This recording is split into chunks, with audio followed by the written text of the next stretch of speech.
Welcome back, guys. Here in that tutorial I'm going to add that add photo options in it. So guys, in that tutorial we could add a lot of photos in that pictures. As I would choose and click anyone to put in that pictures, I have to choose in that one, and here I would click on that option.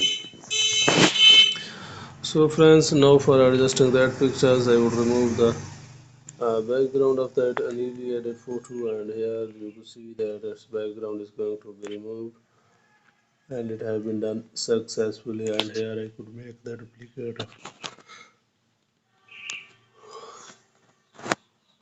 So one of its duplicate I have to adjust on that side, another duplicate is going to be put it on that side like that one.